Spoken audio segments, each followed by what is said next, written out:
말씀의 제목으로 하나님의 은혜를 나누겠습니다. 제 카페에도 띄웠던 그림이 있는데요. 이 그림에 보면 청년이 하나님께 주님, 제가 가야 할 길을 알려주세요. 저는 잘 모르겠어요. 이렇게 물어봅니다. 청년 때는 이런 질문이 가득하죠. 직업도 정해지지 않았을 때, 그리고 누구랑 결혼할지도 모를 때, 과연 내 인생은 어떻게 살아야 되고 어떤 선택을 해야 되는지 앞길이 막막할 때 하나님께 묻습니다. 하나님, 제가 가야 할 길을 알려주세요. 들은 것도 같고 이게 하나님 메시지인 것도 같고, 그러다가 또 조금 어려워지면 잘못 들은 것 같고 어렴풋한 것 같고, 기도를 했는데 이게 들은 건지 안 들은 건지 내 뜻인지 하나님 뜻인지 헷갈리는 거죠. 그럭저럭 그렇게 살아가다가 이런 기도 또 안 하다가 아이를 결혼하고 아이를 낳고 아이가 장성해 가면은 그 아이 때문에 하나님, 우리 아이는 어느 길로 가야 할까요? 누구랑 결혼해야 할까요? 이런 기도를 하면서 또 묻죠. 인생에 숱하게 반복되는 질문들인데 하나님이 벌써 대답을 다 해주셨어요. 내가 길이다, 내가 진리고 내가 생명이다. 사람은 길을 알고 싶다고, 어떻게 해야 합니까? 어떤 선택을 해야 됩니까? 자꾸 물어보지만 하나님은 그거는 관심 두지 말아라. 알아서 할 테니 너는 나에게 와라. 나랑 같이 있으면 자연히 그 길을 알게 될 거고, 나랑 같이 있으면 내가 그 길로 인도해 줄 테니 길 물어보지 말고 나한테 와라. 내가 길이다. 사람들은 진리를 알아서 그 진리를, 평생에 그 진리를 따르며 살고 싶다고 얘기하는데, 진리가 뭐예요, 하나님? 물어보면 하나님이 진리를 알려고 하지 말고 나에게 와라. 내가 진리고 내가 그 진리의 길로 인도해 줄 테니, 진리의 삶을 살 수 있도록 도와줄 테니 나에게 맡겨라 라고 얘기하는데, 그거는 나중 일이고 일단 길부터 알려달라고 얘기하죠. 우리는 영원한 생명을 소유하고 싶어 하지만 영원한 생명이신 예수님을 받아들이려고 하지 않는다는 거예요. 사랑하는 성도 여러분, 예수님을 찾아야 합니다. 길을 찾으려 하지 말고, 진리를 찾으려 하지 말고 예수님을 만나야 합니다. 그래서 매 순간 주님을 바라봐야 합니다. 우리 생각에 늘 주님이 계셔야 하고, 우리 마음에 항상 주님이 우리의 왕이시고 주인이셔야 합니다. 이런 설교를 계속했지만 성도들이, 목사님 그거 너무 어려워요. 어려운 것 같아요. 이렇게 생각하는 이유는 우리가 말씀을 나누고 그래 주님을 왕으로 모시고 항상 주님 생각하면서 살아야지 결심을 했는데, 막상 살아보니 결심한 대로 잘 되지 않는 거예요. 그래서 어렵다고 느끼는 거죠. 여러분 실망하지 마세요. 이거 반드시 되는 일입니다. 그런데 자연스러워질 때까지 내가 주님을 생각하는 일이 그냥 눈만 뜨면 저절로 될 정도로 자연스러워질 때까지 수많은 실패를 거듭하면서 하고 또 하면 됩니다. 하나님 법칙이 늘 이랬잖아요. 세상에 존재하는 많은 달인들은 처음부터 잘했던 것이 아니라 하고 또 했더니 특정한 한 분야에서 잘하게 된 거죠. 누구나 다 이렇게 됩니다. 그래서 전문, 전공 이러는 것이 우리 인생에 생기는 거죠. 그런 것처럼 하나님을 바라보는 일이 한번 해봤는데, 주일날 설교 듣고 월요일날 해봤는데 잘 되다가 화요일날 새까맣게 잊어버렸어요. 거기서 실패하고 절망하지 말고 수요일날 또 하시면 돼요. 목사님 또 안 되는데요. 그렇죠. 그러면 또 하면 돼요. 하고 또 하면 반드시 이루어진다. 주님이 기뻐하시는 일이잖아요. 주님을 바라보는 일이. 그러니 성도 여러분, 너무 어렵다 미리 판단하지 말고 하고 또 하고, 그래서 결국은 주님을 매 순간 바라보는 일이 여러분의 삶에 자연스러워지기를 축복합니다. 오늘 18장에서는 하나님이 17장에서 뜬금없이 이름 바꿔주셨어요. 아브람을 아브라함으로 바꿔주시고, 진짜 그 사람이 아브라함처럼 되도록 세워가시는 첫 발걸음이에요. 그게 18장 내용입니다. 18장을 이렇게 읽고 공부하면서 질문이 생겼어요, 제 안에. 첫 번째 질문은 뭐냐면 17장에서 아들 이삭을 주시겠다고 약속하셨어요. 그때 썼던 말이 내년 이맘때에 아들을 주겠다. 그런데 18장 10절에서도 내년 이맘때에 아들을 주겠다고 약속하세요. 그러니까 불과 얼마 지나지 않은 거예요. 얼마 지나지 않았는데 굳이 왜 똑같은 약속을 한 번 더 하셨을까? 안 믿어서 하신 것일까? 사라가 믿으라고 또 하신 말씀일까? 이게 첫 번째 궁금했고요. 두 번째는 21절인데요. 이제 내가 내려가서 거기에서 벌어지는 모든 악한 일이 정말 나에게까지 들려온 울부짖음과 같은 것인지를 알아보겠다. 여러분도 그냥 읽기만 하면 이게 궁금해질 거예요. 하나님이 꼭 내려와 보셔야 아는 분이 아니잖아요. 어디에 계셔도 무엇을 하셔도 우리를 다 아시는데 뭘 굳이 소돔과 고모라에 내려가셔서 진짜 이놈들이 아주 악한가 하고 조사까지 하셔야 되는가 다 아실 텐데 이렇게 말씀하신 이유가 뭘까? 이 두 가지 궁금증이 생겼고요. 이 두 가지 궁금증은 그냥 하나로 확실하게 해결할 수 있습니다. 자, 여러분 다시요. 17장에서 이삭 주시겠다고 약속하셨죠? 그리고 18장에서 다시 이삭 주시겠다고 약속하세요. 이 약속을 하시기 전에 18장은 어떤 장면으로 시작되냐면 아브라함이 장막 옆에 이렇게 앉아 있습니다. 집 옆이라고 생각하시면 이 사람들 유목민들이니까 텐트 치고 살잖아요. 거기 이렇게 앉아 있는데 세 사람이 이렇게 지나가는 거예요. 그래서 아브라함이 막 달려가서 납죽 엎드려서 우리 집에 들어가셔서 대접을 받으시라고, 쉬었다 가시라고, 그리고 마음이 시원해지고 몸도 잘 개운해지면 그리고 다시 가시라고 모셔요, 집으로. 그래서 극진히 대접합니다. 자, 이 장면에 두 가지 논쟁이 있는데요. 하나는 아브라함이 처음부터 하나님인 줄 알아보고 극진히 대접했다고 생각하는 분들이 있어요. 그 이유는 극진히 대접하는 그 음식의 양 때문이에요. 새 스아라고 하는 밀가루의 그 양을 얘기하는데 21리터가 넘습니다. 그러니까 엄청나게 많은 밀가루를 갖다가 세 사람 먹으라고 했을 리가 없다. 이게 하나님인 줄 알고 이렇게까지 과하게 대접했다. 보통 손님이 가면 귀한 손님이 오면 어린 양 잡습니다. 양을 잡아요. 근데 이번에는 송아지를 잡았어요. 그러니 웬만큼 귀하지 않고선 송아지 안 잡으니까 아브라함은 하나님인 줄 알아봤다. 또 엉긴 젖, 치즈 같은 겁니다. 우유를 접대했어요. 그래서 이것 때문에 아브라함은 하나님을 알아봤다라고 생각하는 거죠. 이렇게 해석하면 18장의 주제가 어떻게 되냐면 겸손하게 극진히 하나님을 섬기는 자에게 하나님이 복을 주시고 모든 것을 알려주신다. 이게 18장의 주제가 돼요.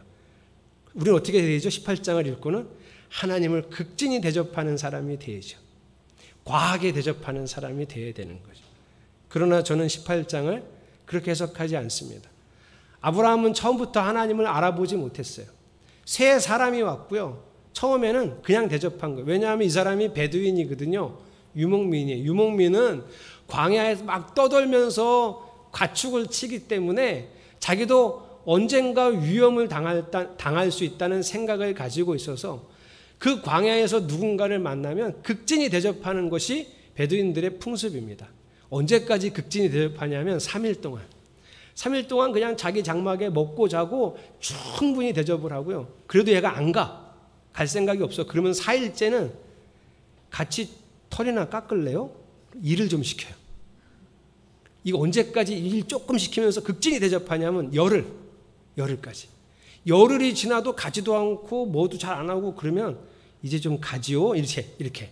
이게 베두인들의 풍습이에요. 그래서 아브라함은 그 베두인들의 몸에 딱 익혀진 풍습을 따라서 그 세 사람을 대접을 하다가 제가 보기엔 9절에서 10절 사이에 드디어 그 중에 한 사람이 하나님인 줄 알아봤다는 거예요. 중간에 알아본 거예요. 우리가 여기서 좀 생각해 봐야 될 것은 아까 제가 궁금한 거 있죠. 왜 똑같은 얘기를 연속으로 하셨을까? 그리고 왜 굳이 여기까지 오셨을까? 여러분, 아브라함이 이름은 아브라함으로 바뀌었지만 아직 아브라함 같지 않아요. 열국의 아버지가 되기에는 믿음도 좀 부족하고 하나님에 대한 신뢰와 확신도 조금 부족해요.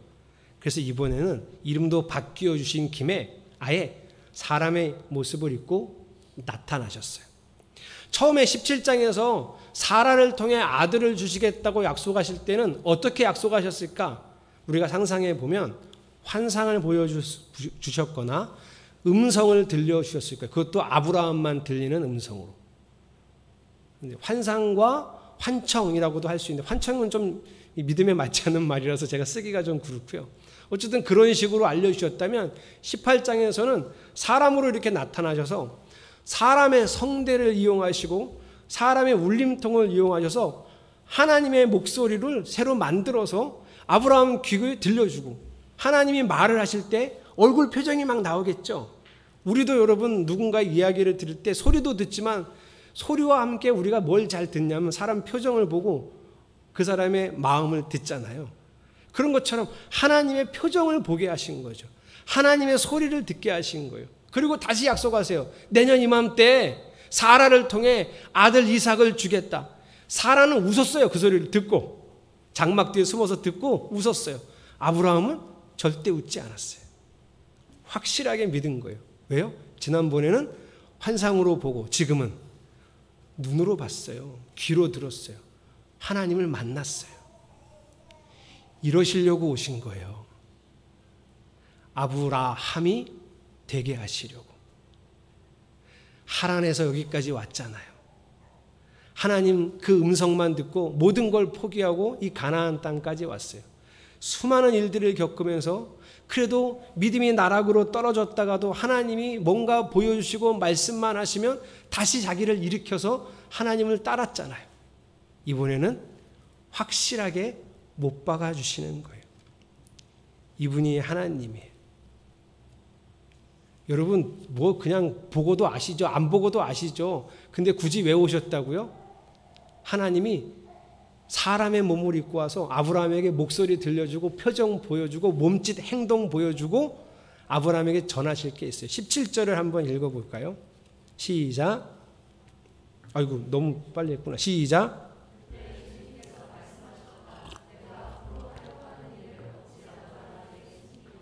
이 장면은 아브라함 집에서 극진히 대접을 받은 하나님과 또 두 사람은 두 천사예요.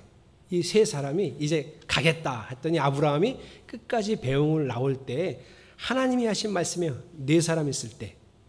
자, 주님이 말씀하셨어요. 내가 앞으로 하려고 하는 일을 내가 왜 아브라함에게 숨기겠어? 이 얘기 누구 들으라고 하셨을까요? 나이가 드시니까 어른들이 그냥 자기 혼자 생각한 얘기를 입 밖으로 내시더라고요. 너 어떻게 알았어? 금방 입으로 얘기해놓고. 지난 주 중에 사모님이 정말 웃겼어요. 아동부 선생님들이 여름 성경학교 하고 참 피곤하고 수고했다 생각이 들어서 월요일날 오전에, 저도 월요일날 오전에 이틀 동안 정말 고생 많았어요. 수고했어요.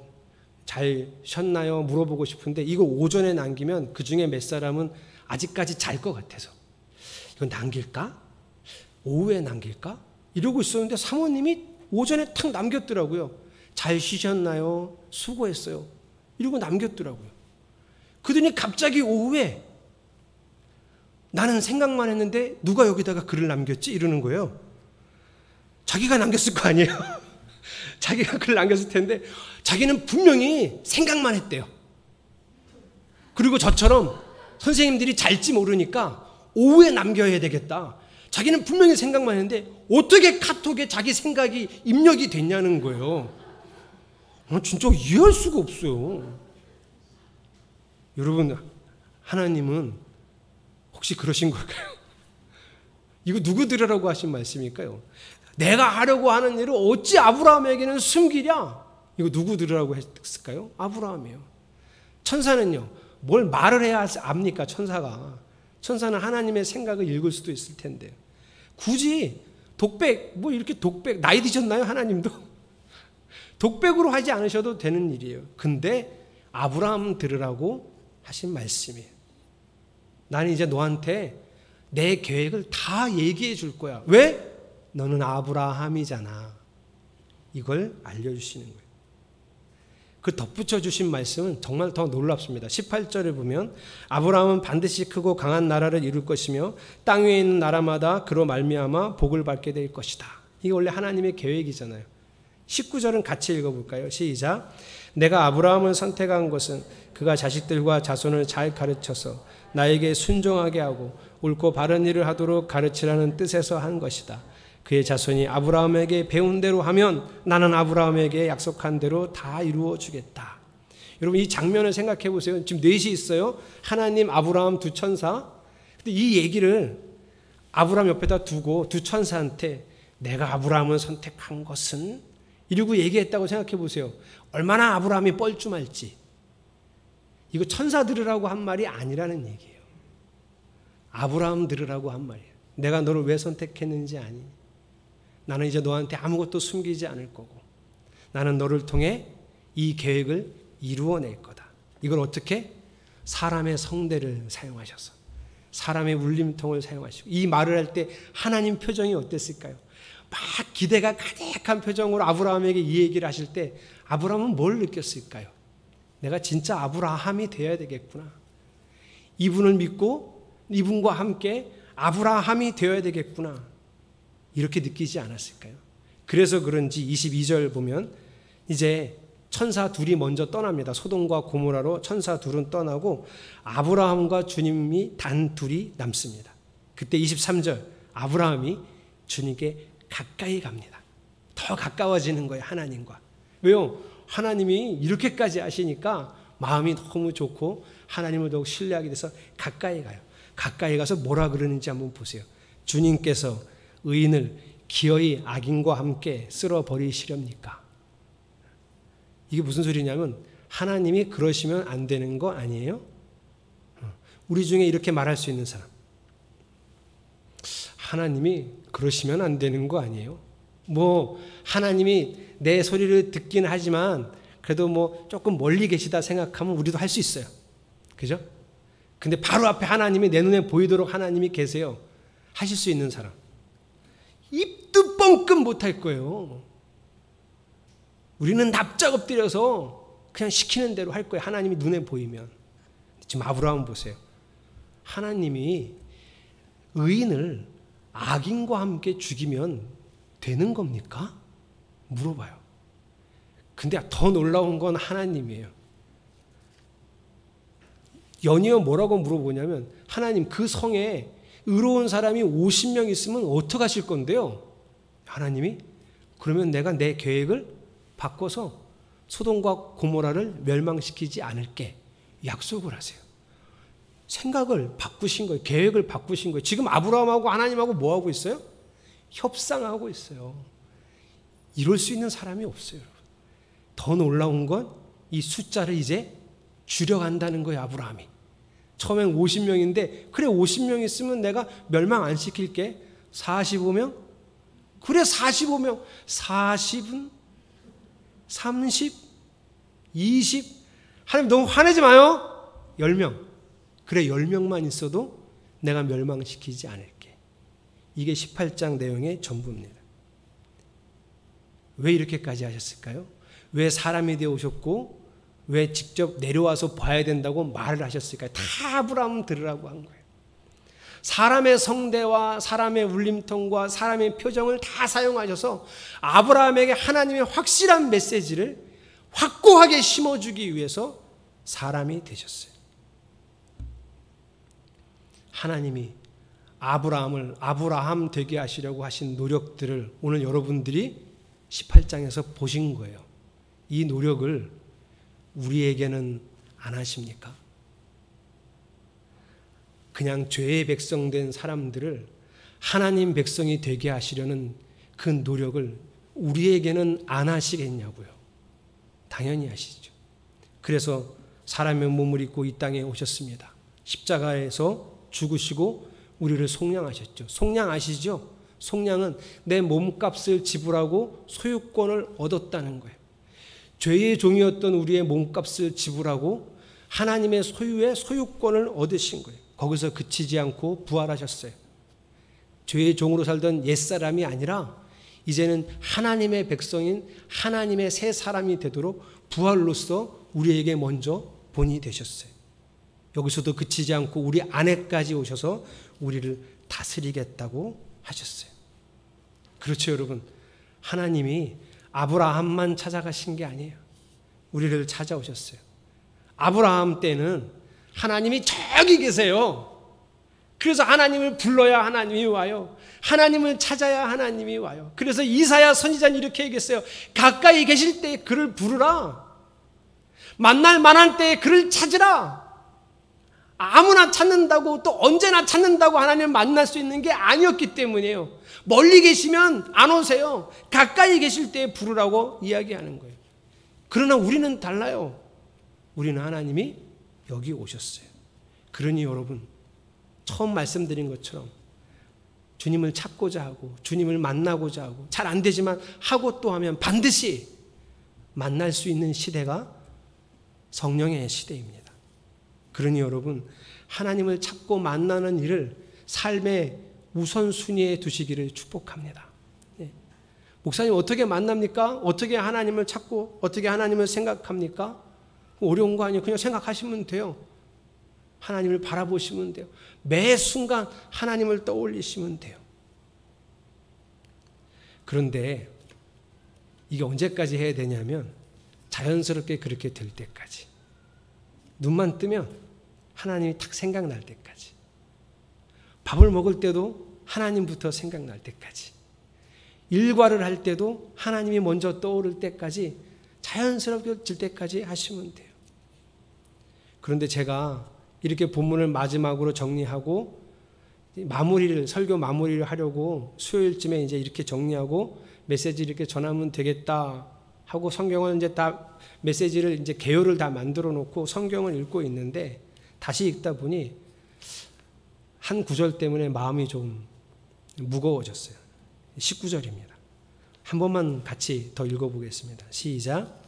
내가 아브라함을 선택한 것은 자손을 잘 가르쳐서 나에게 순종하게 하고 옳고 바른 일을 하도록 가르치라는 뜻에서 한 것이다.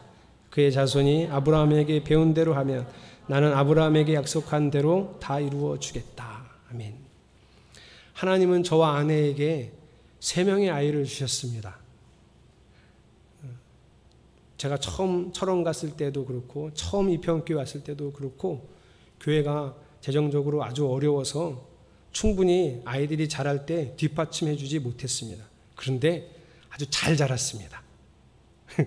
내가 우리 애들 보고 잘 자랐다고 이렇게 자평을 하고 있네. 목사님 자녀는 사람들이 PK라 그러거든요. 패스터 키드라고 PK라 그러는데 목사님 자녀는 뭐 아니면 도라는 말이 있습니다. 예. 근데 제가 볼 때 아직까지 도는 아니어서 감사합니다. 목사님 도 같은데요 이러면 나중에 얘기했어요. 아프지 않고 건강하게 잘 자랐습니다. 병원 갈 일이 별로 없었어요.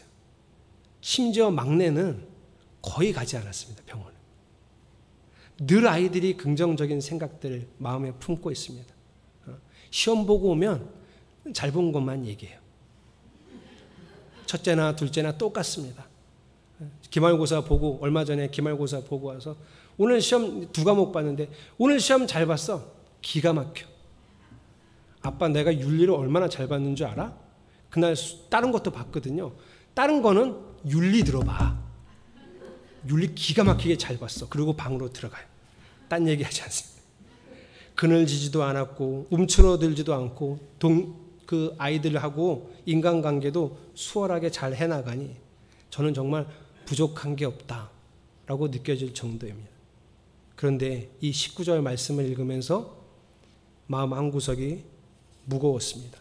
하나님이 나에게 새 아이를 맡겼는데 과연 나는 하나님의 사람으로 잘 키우고 있는 걸까? 하나님을 잘 가르치고 있는 걸까? 저는 아이들을 일단 잘 믿어줍니다. 늘 격려하고 그래서 하나님을 내가 보여주면 되지 이렇게 생각하고 지금껏 길렀습니다. 다행히 말 잘 듣고 착합니다. 그런데 착하면 하나님 백성일까요? 착하면 구원받은 백성입니까? 물론 감사하게 도는 아닙니다. 그러나 도만 아니기만 하면, 그래서 교회에서 문제 안 일으키고 목사 자녀들이 교회 봉사도 솔선수범하면 그러면 하나님의 사람이고 하나님의 백성입니까? 알아서 늘 잘합니다. 그래서 저는 잘 믿어줍니다. 자유도 줍니다. 너희가 알아서 해라. 너희가 스스로 해라. 그래서 급하게 막 끌고 가지 않습니다. 믿음이 자라도록 돕고는 있지만 과연 나와 우리 아내가 우리 아이들이 매 순간 하나님을 바라보도록 연습을 시키고 있는가? 이 부분에 마음이 무거워졌어요. 수요일 밤부터 목요일 하루 종일 이런 생각을 했어요. 승현이, 가연이, 수연이는 그 어느 것보다 하나님을 사랑할까? 매일 하나님을 바라보고 하나님을 생각하려고 노력하면서 살까? 때로 닥치는 어려움과 시련들이 인생을 살아가면서 앞으로 있을 텐데 그때 굳건히 주님을 잘 붙잡을 수 있을까? 지금도 주님께 감사드립니다. 승현이는 조금 있으면 제대합니다. 이 말을 하면 화를 낼 테지만 제 생각엔 조금 있으면이 맞아요. 자기는 아직도 한참 남았다. 8월 30일인지 8월 31일인지 제대합니다. 금방이죠. 이 설교를 들으면 저한테 뭐라고 할 테지만 제가 부모인데도 금방이거든요. 1년 6개월은 짧습니다. 현정이가 저 뒤에서 욕을 할지도 모르겠지만 금방이에요. 과연 하나님을 거기서도 잘 바라보고 있었을까? 제가 가끔 전화하다가 이렇게 얘기해요. 승현아, 요즘 성경은 보니? 요즘 어디 읽어? 그러면 승현이가 이렇게 얘기합니다. 아빠한테 전화했잖아. 목사님 하지 마. 목사님 하려고 하지 마. 아빠한테 전화했으니까 아빠만 전화 받고 끊어. 그 얘기 또 하면 끊을 거야. 이때부터 의구심이 들기 시작했어요. 이게 안 읽는구나. 연습을 시켜야 되겠다는 생각이 목요일부터 들었어요. 이제는 주님을 바로 옆에서 보는 것처럼 살아가는 연습을 같이 해야겠구나. 식사 시간에 주님을 기억해야 합니다. 단순히 식기도를 얘기하는 게 아니고요. 하루에 한 번의 식사는 성만찬이 되도록 도와야 합니다. 제가 잘 만들어 여러분에게 알려드리겠습니다. 예수님은 성만찬을 하시면서 그날이 6월절 식사거든요. 교회에서 하는 성만찬처럼 하신 적이 없습니다, 여러분. 목사가 이렇게 떼고 카스테라 입에다 이렇게 넣고 이런 적이 없어요. 네. 식사였어요. 그러면서 이렇게 말씀하셨어요. 이 날을 기억하라고. 개역개정은 기념하라고 되어 있지만 기억하라고 되어 있어요. 우리가 밥을 먹으면서 물을 마시면서 주님의 피를 기억하고 내가 주님을 먹습니다. 밥을 먹으면서 주님의 살을 기억하시면 됩니다. 하루에 한 번의 식사는 성만찬이 되도록 할 수 있습니다. 특별히 시간을 내어서 하루에 한 번은 오늘 나는 어떤 하나님을 만나는지 함께 얘기하고 내 얘기를 들려줘야 되겠다는 생각을 더 많이 했습니다. 눈으로 보고 귀로 들을 수 없는 예수님이지만 보려고 하고 들으려고 하는 아버지의 아빠의 모습을 제대로 보여주고 그냥 보여주는 것에 그치지 않고 가르쳐야 한다는 것을 새삼 생각했습니다. 여러분은 어떻게 하시겠습니까? 여러분은 스스로 하나님을 어떻게 바라보시겠습니까? 그리고 자녀들에게 어떻게 하시겠습니까? 세상의 것에 다 얻어도 세상의 모든 것을 얻어도 하나님을 얻지 못하면 망합니다. 돈, 지혜, 건강 이런 것들을 다 가지고 있어도 주님이 없으면 하나님의 사람이 아니라면 그에게 영원한 생명은 없습니다. 우리는 좋은 아빠, 좋은 엄마가 되고 싶어 합니다. 이해하고 사랑하고 적극적으로 품어주고 꿈을 응원하고 뒷받침해주면 좋은 부모가 될 거라고 생각을 합니다. 그런 좋은 부모 되라고 아이들을 여러분에게 맡긴 게 아니에요. 하나님의 사람이 되게 하라고 그 아이들을 여러분에게 주신 겁니다. 난 우리 아이들을 억지로 억압해서 끌고 가는 그런 부모는 아니야. 나는 아이들하고 대화하고 공유하고 자연스럽게 스스로 해나가도록 돕는 합리적이고 세련된 부모야. 물론 그것도 좋습니다. 그래서 그렇게 길러서 지금 아이들이 하나님을 의식하고 있습니까? 하나님을 바라보고 있습니까? 하나님께 관심이 있습니까? 하나님을 알고 싶어 합니까? 그렇지 않다면 지금 생각을 바꾸셔야 합니다. 방법을 찾으셔야 합니다. 물론 나부터 잘 해야 되겠지만 함께 해나갈 방법을 지금 생각하셔야 됩니다.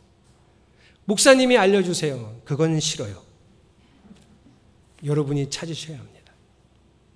반드시 찾아서 여러분 가정에 하나님 나라가 이루어지도록 해야 합니다.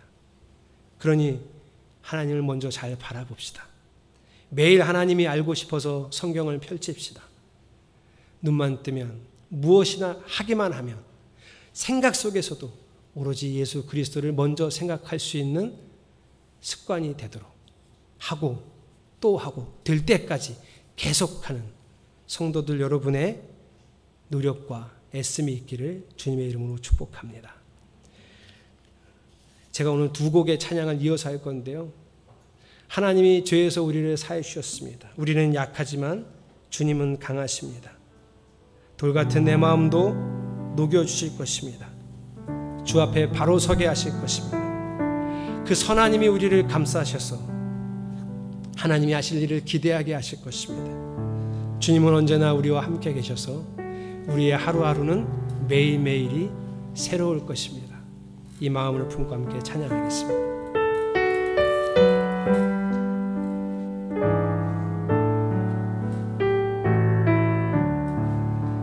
이 세상 험하고 나 비록 약하나 늘 기도 힘쓰면 큰 권능 주님의 권능은 한없이 크니 주님의 권능은 한없이 크오니 돌 같은 내 마음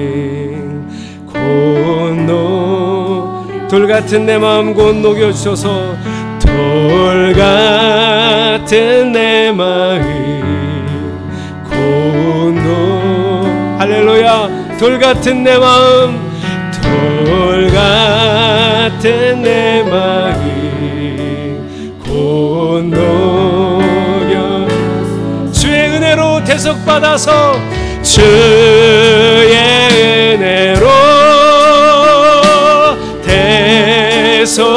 대속받아서 피와 같이 붉은 죄 눈같이 내 마음이 약하여 내 마음이 약하여 늘러 주 예수 힘주사 주 예수 힘주사 하고 또 하면 반드시 이루어집니다. 내 마음이 약하여 내 마음이 약하여 늘 넘어 주 예수 힘주사 주 예수 힘주사 구세 주의 은혜로 대속받아서 주의 은혜로 대속받아 할렐루야 피와 같이 붉은 죄 눈같이 주의 은혜로 대속받아서 주로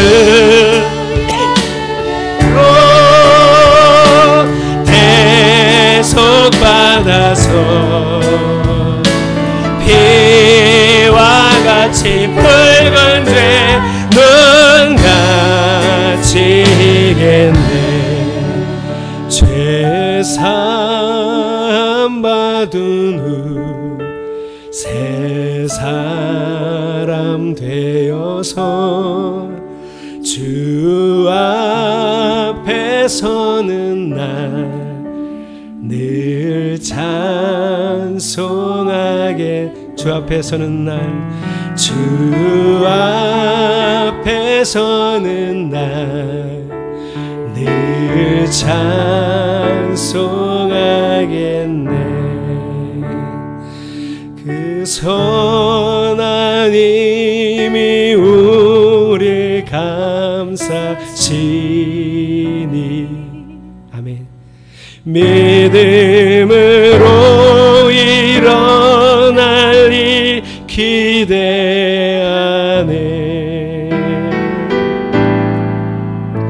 주 언제나 우리와 함께 계셔. 하루 또 하루가, 하루 또 하루가 늘 새로워. 그 선한 힘이 우리를 감싸시니, 그 선한 힘이 우리를 감싸. 기대합시다. 믿음으로, 믿음으로 일어나리 기대하네. 주 언제나 우리와 함께 계셔. 주 언제나 우리와 함께 계셔. 할렐루야. 하루 또 하루가 늘 새로워. 그 선한 힘이 우리 감싸시니, 그 선한 힘이 우리 감싸시니. 믿음으로, 믿음으로 일어나리 기대하네. 할렐루야. 주 언제나 우리와 함께. 하루 또 하루가 늘 새로워. 아멘. 하루 또 하루가 늘 새로워. 그 선한 힘이, 그 선한 힘이 우리 감싸시. 기대합시다. 믿음으로, 믿음으로 일어나리 기대하네. 할렐루야. 주 언제나 우리와 함께. 하루 또 하루가 늘 새로워. 하루 또 하루가 늘 새로워. 그 선한 힘이, 그 선한 힘이 우리 감싸시. 아멘. 믿음으로 일어나리 기대하네. 주 언제나, 주 언제나 우리와 함께. 사랑합니다 주님. 하루 또 하루가 늘 새로워. 주 언제나 우리와 함께 계셔. 주 언제나 우리와 함께 계셔. 하루 또 하루가 늘 새로워. 여러분 기도합시다. 하나님 될 때까지 하겠습니다. 우리 가정이 함께 하겠습니다. 주님을 매일 바라보는 일을 꾸준히 멈추지 않고 해서 자연스럽게 주를 볼 때까지 하겠습니다. 결단하며 찬양합시다. 기도합시다. 하나님 감사합니다. 주를 바라보겠습니다. 믿음의 주요, 믿음을 온전케 하시는 이 예수를 바라보겠습니다. 믿음의 주요, 온전케 하시는 이 예수를 바라보겠습니다. 할렐루야. 눈을 뜨고 모든 일상을 살아갈 그 어떤 순간에도 주를 보겠습니다. 주를 보겠습니다. 믿음의 주여, 온전케 하시는 이 예수를 바라보자. 믿음의 주여, 온전케 하시는 이 예수를 바라보자. 바라보라. 믿음의 주여, 온전케 하시는 이 예수를 바라보자. 오늘도 주를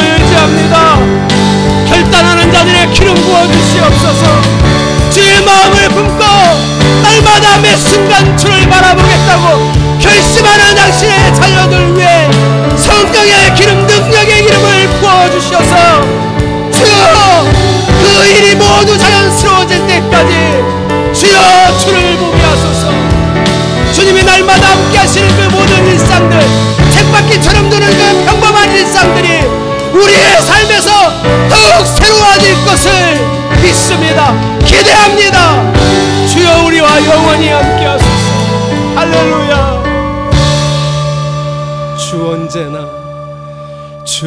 언제나 우리와 함께 계셔. 할렐루야. 하루 또 하루가 늘 새로워. 하나님, 매일 쳇바퀴처럼 도는 일상이 어떻게 하루 또 하루가 새로울 수 있을까요?